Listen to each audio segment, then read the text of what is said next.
I'd set up my own business in 1990, management consultancy business, which I didn't make work. The good thing that came out of it was that I discovered this thing called NLP, Neuro-Linguistic Programming, as a result of reading Tony Robbins' book, Unlimited Power. So, I'd read the books, and I was at the time, working for an organization doing sales trainings, NLP-based sales trainings. And I thought, this is going really well. I guess if this is what I'm going to do, I better get properly trained. So I looked around the UK. There was a number of NLP companies, not as many as there are today, but none of them I didn't really click with any of them. They were a little bit more kind of like counseling based rather than the Robbins kind of like success philosophy kind of thing.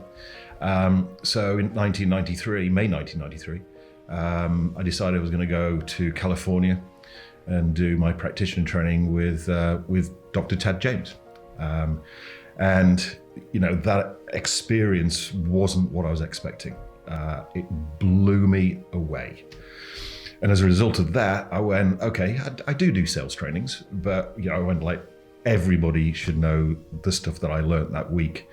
We should learn this at school, And in 1993, the Performance Partnership was born. I decided I wanted to become a NLP trainer and have my own NLP training institute.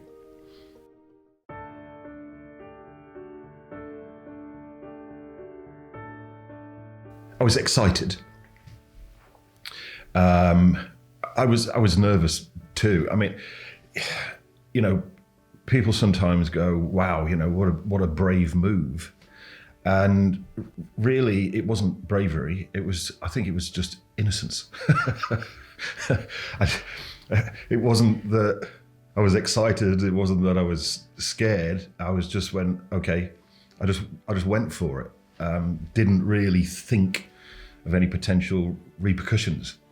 The majority of people thought I was mad, crazy, One, crazy for running my own business after having a very successful career in the city, which I gave up. People thought that was a crazy move. But then to do this, what was then considered this weird thing called neuro-linguistic programming. I mean, a lot of people think it's weird today, but 28 years ago, it was way out there. And so people thought, it's never going to fly. It's not going to work. When I first did practitioner training, I thought my destiny, if you like, was to do, world-class NLP sales trainings. So that's what I was looking for. The program that I did also included timeline therapy. I thought, I don't need therapy, but it's included in the price. And it also included hypnosis, which for me at the time was kind of like Paul McKenna thing. I thought, well, I can't see myself doing that, but it's included in the price, so that's okay. Did I learn what I needed to learn to be able to do NLP-based sales trainings? Then the answer to that question is yes. But then personally, what I experienced as a result of doing timeline therapy and what I experienced as a result of doing hypnotherapy or hypnosis just blew the doors off of that expectation. So I didn't go in with those expectations. So I guess really my expectations, I didn't know at the time, but my expectations were pretty low. And the doors were blown off of my expectations because I didn't even know that kind of stuff was possible. But as a result of that went like, okay, this is what I really want to do. It's like I engaged with my life purpose, if you like, as a result of doing the practitioner training. Something that obviously is always there, but I just didn't know it was there until I went like, wow, this is what I want to do. What I was looking to get away from was business failure, because I'd had a couple of years of that. I thought finally with NLP sales trainings, then I can create some success. So that was the thing I was wanting to avoid. I guess unconsciously there were other things that I wanted to avoid, which was, the negative emotions that I had around my dad dying and my divorce, and probably the business failures too. And also again unconsciously, because I just wasn't consciously aware. Well, I wasn't consciously aware that those things were there, or that it was possible to get rid of them. Would be the other thing, I guess, would be major limiting beliefs that I had that I wasn't really aware of until I got to the practitioner training, and then they kind of were like, whoa, okay. No wonder my businesses today haven't worked out with a major limiting beliefs like that. But then within literally a matter of minutes, it disappearing. So that then, when I came back to the business, the NLP training business, I'm not saying it was like an overnight success, but it works pretty much straight away.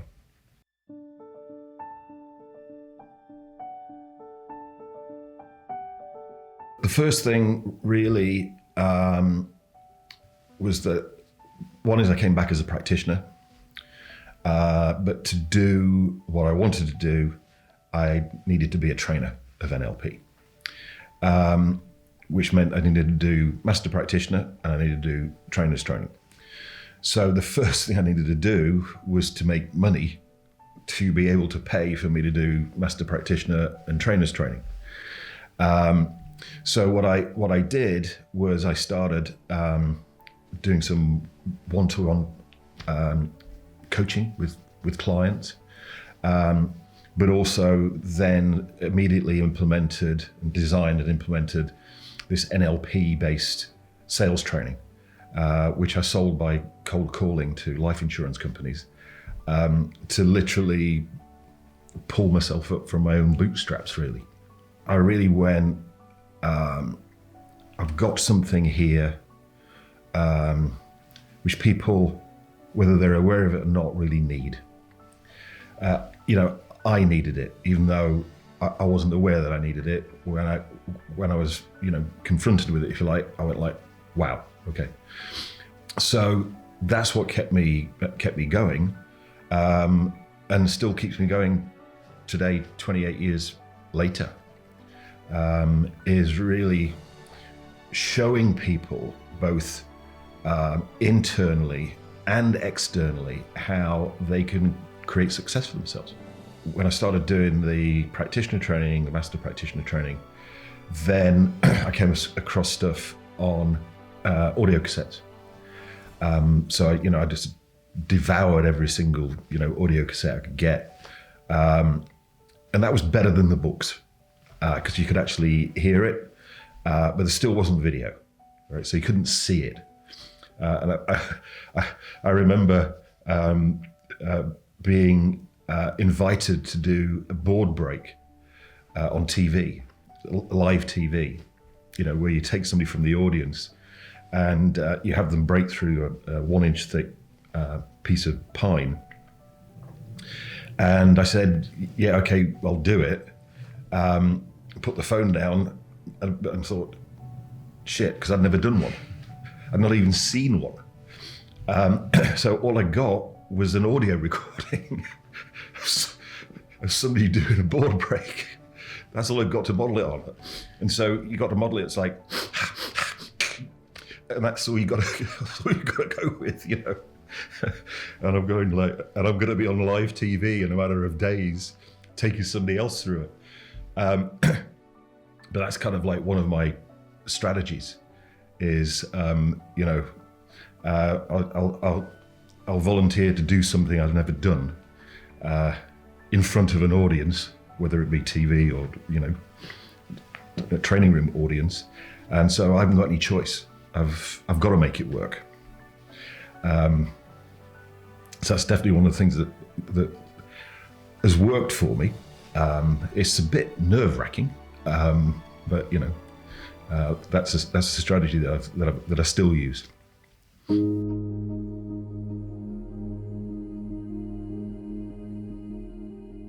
I think the big turning point really was when I became a certified trainer of NLP, which happened in early 1994. And then, running my first practitioner training, which was an 18-day training at the time. And I got seven people, 7 guys, all men, 7 blokes, on this 18-day practitioner training. And obviously, I'd never done one before. I'd got the practitioner training on cassette that I could listen to and model, if you like, but then actually doing it in the flesh with real people was a big turning point. Getting the first office, when I could actually afford to have an office and not run it from a bedsit, that was a big turning point. I remember it was above a car hire place, and the guy who ran the car hire place is still a very, very dear friend of mine, Richard. And he got an office upstairs above the car dealership, and I think it was £350 or £400 a month for this office, which seemed like a lot of money, but it was a big step. And then starting to recruit staff, some of which worked, some of which didn't. Even with the help of NLP, I still made some mistakes. Then, as it was growing, and this turned out to be a mistake, didn't know at the time, was that, we were using hotels. And I was looking at how much money I was spending on hotels, and I thought we could have our own training venue. So I went for that. I got, 5,000 square foot in Chiswick High Road. And so our office was there, had our own training room, it was all set up, it was designed specifically for doing NLP training. And then it didn't work out for a number of bizarre reasons, like the company who moved in next door being a 24-hour porn channel. And the models, etc., were wandering around the venue, which some of our students liked and some of them didn't. So we decided to move out of there and go back to hotels again. But these are things that happen.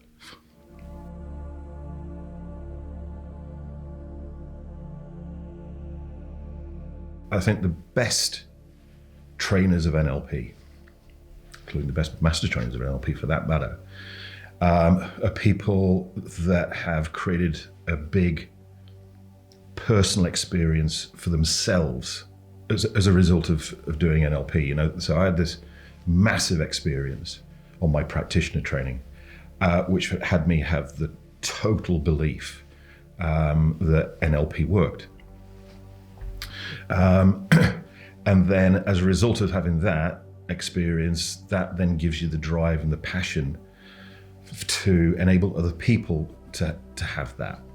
Then I think the other thing is, like I've said, taking risks.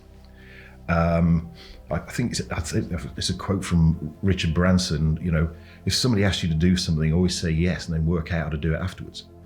And I've done that a lot over the 28 years, and that's a real key to success. I think the other thing from being a trainer of NLP is, there are some people who are trainers of NLP, and all they do with NLP is train practitioners and master practitioners of NLP. Whereas right from the start, what we've done is private clients, coaching clients, therapy clients, breakthrough session clients, corporate clients. So that then when we're teaching people NLP, now 28 years later, we've got this huge database, if you like, of case studies, of not theoretical case studies, of actual case studies. Like this is how We work with this particular sales team and this particular company and work with their top salespeople, and on average got a 50% increase in their sales. And this is the company, this is what we did, and this was the result. And I think that's a really important attribute for people who are going to be successful trainers of NLP. I think that you can be, well, like anything, you can have successful trainers of NLP and unsuccessful trainers of NLP. On our trainers training and our master trainer program, our goal is to enable people to become successful trainers of NLP, not just hold a certificate. I think, a good number of people have come into NLP because they saw it as a get-rich-quick scheme. It's not. I don't actually think there is such a thing as a get-rich-quick scheme. So I think one of the pitfalls really is that to do this successfully takes, just like with anything else, hard work. And you've got to be a bit like a weeble, because you will get knocked down. And the thing with that is, a lot of people, when they get knocked down, they go, oh, I can't do this, or it's not going to work. Whereas, if you've got that drive, that passion and determination, what you do is when you get knocked down, you brush yourself off and go like, okay, so what did I learn from that? How did I create it not working? And what do I need to do next time to make sure that it works next time? Knowing full well that next time it might not work either. But as long as you go like, okay, so what did I learn from this? How did I create it? What do I do differently next time to make it work? And continue doing that strategy, eventually it will work. And sometimes that's not easy. Sometimes when you get knocked back or whatever it is, it causes you to have doubts about yourself. It causes you to have negative emotions. But then you see, you've got this NLP toolbox, which you can apply to self to get rid of your doubts, to get rid of your negative emotions, and enable you to get up and do it all again.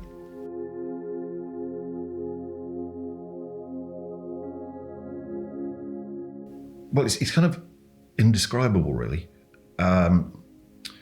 because the life that I have now, I didn't set as a goal back in 1993, because I didn't even know it was possible, really. So it's been a progression. Kind of like, oh, okay. So if I can do that, then what's next? What's next? So over the years, my goals have progressively got bigger and bigger and bigger and bigger. And so, a new project that I'm working on currently is to establish a new charity, which will use the tools and techniques that we've got to enable people to get themselves back on track, get their life back together after they've experienced some kind of like traumatic incident, some traumatic event, maybe as a result of a natural disaster or terrorist action or whatever it may be, and that's really exciting. But that wasn't a goal that I had in 1993. It wasn't even a goal probably I had last year. It just got like, okay, the world needs this. It needs it even more now than probably it did last year. We've got the toolbox, we've got the team, so now let's do something with it. The question I've asked myself more is, what would my life be like if I hadn't have left my career in the city? Because that was really the big turning point. Even though I was like lost in the desert for a while afterwards, and I did consider going back a couple of times, I have to admit, when things weren't working out.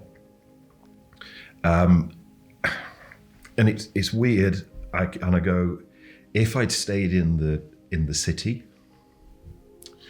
doing what I was doing then, the environment I was in, I'd probably be dead. Is the answer that I get. And a lot of people that I work with in the city at that time actually are. It was the lifestyle. It was the environment. It was very work hard, play hard, and so. But even if I was still alive, I don't think I would be as fulfilled and satisfied as I am now.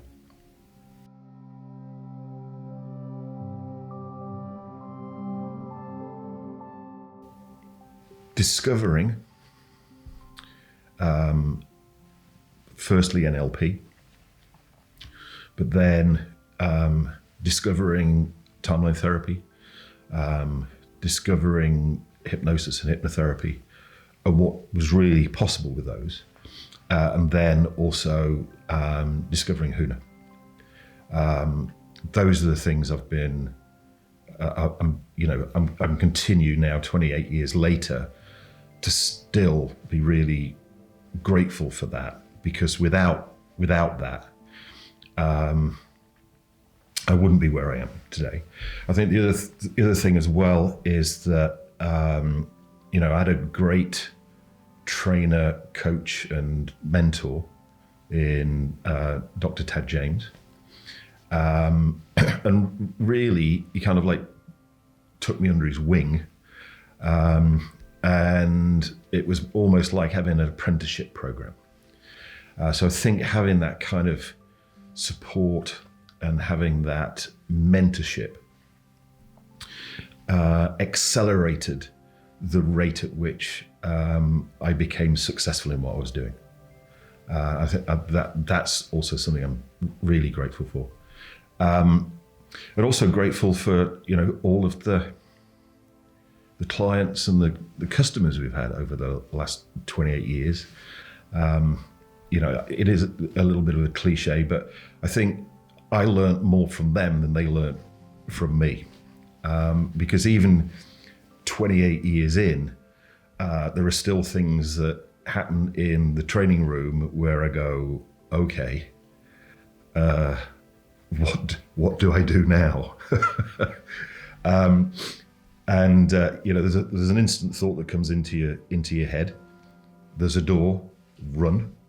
But then you've got a bunch of people in the room with expectations. So you've got to find a way, and you do. And so that's also something I'm massively grateful for, and that again keeps me going, because there's always more to discover. There's always more to learn. As soon as you think you know it all, you're in serious trouble. And since 28 years later, I feel like I'm just scraping the surface. I've got lots and lots and lots to learn, which also keeps me going.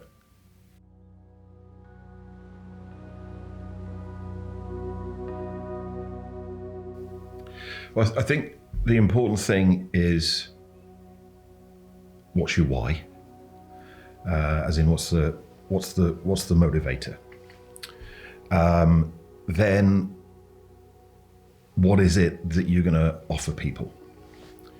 Because what I see a lot of people do is they go, okay, I'm going to be a coach. I'm going to do therapy. I'm going to do training. And what we've always done is we've always done all of that. Whereas I think some people think there's an or in between each one of those things, where in actual fact, just take the or out and replace it with an and. Because things go in cycles. So, when the public NLP certification trainings are doing a downward cycle, then it could be that your NLP corporate trainings are on an upward cycle.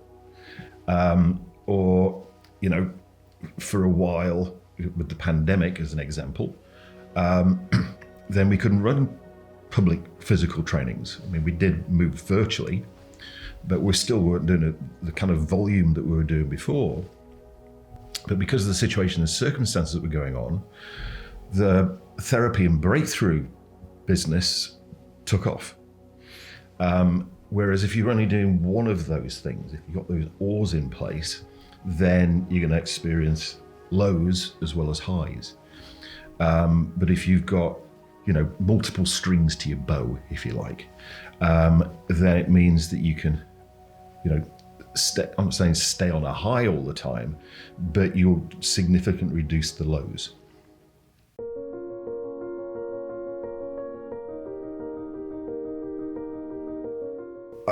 I would say the best thing to do would be for us to have a chat over a consultation call, really, so that we can find out exactly where you want to be, but also, as importantly, where you are right now. Because, I've had my personal journey, and that might not necessarily be everybody's journey. So, you're starting out here, you want to be here, what's the best route to take? How much time and money can you invest to get there? Which aren't things I don't think that people are necessarily going to get from looking at a website or any of those kind of things. I think it's best that we have a conversation. Obviously a conversation it's obviously without any commitment at the end. And I think the other thing that's important as well is that there's not only a connection, there's a chemistry, I think, which again, we can find out whether it's going to be a good fit for us to work together. I think that's an important thing, which comes from personal contact, I think.